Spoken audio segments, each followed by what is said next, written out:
Tista' timmaġina karozza tal-linja mixja weħeda li tieħdu f'kull roħna tal-pajjiż?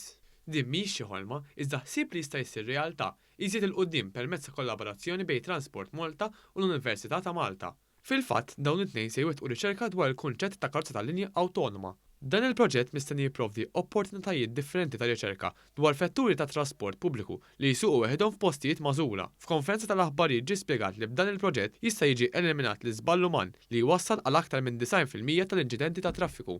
Waqt li kien qed jippreżenta din il-viżjoni progressiva u innovattiva tal-Gvern għat-Trasport, il-Ministru għat-Trasport Ian Borg spjega b'din it-tip ta' karozza tal-linja tkun tista' taħdem f'erba' rotot prinċipali fosthom fil-Belt u bejn l-Università ta' Malta u l-Isptar Mater Dei. Naraw it-tnedija ta' vetturi mingħajr xufieri, ġifieri numru ta' rotot fejn il-karozza ser issuq permezz ta' intelligenza artifiċjali. Nħarsu quddiem sabiex naraw il-ħidma li saret mill-Università, Transport Malta u Trasport Pubbliku tibda titħaddem u wieħed jagħmel l-evalwazzjoni minn hemmhekk. Dawn il-karozzi tal-linja se jieħdu inqas spazju u jużaw inqas riżorsi. Il-Ministru għall-Edukazzjoni Justin Caruana qalet li l-Università ta' Malta għandha rwol importanti bħala sieħba tal-Gvern, mhux biss fejn jidħol tagħlim edukazzjoni u wkoll taħriġ, riċerka u innovazzjoni, imma wkoll fejn tidħol it-teknoloġija. Sodisfatta ħafna li l-Università hija stakeholder importanti ta' dan il-proġett tas-sew innovattiv għaliex ħajkun qed ibiddel mhux biss it-trasport f'pajjiżna imma wkoll se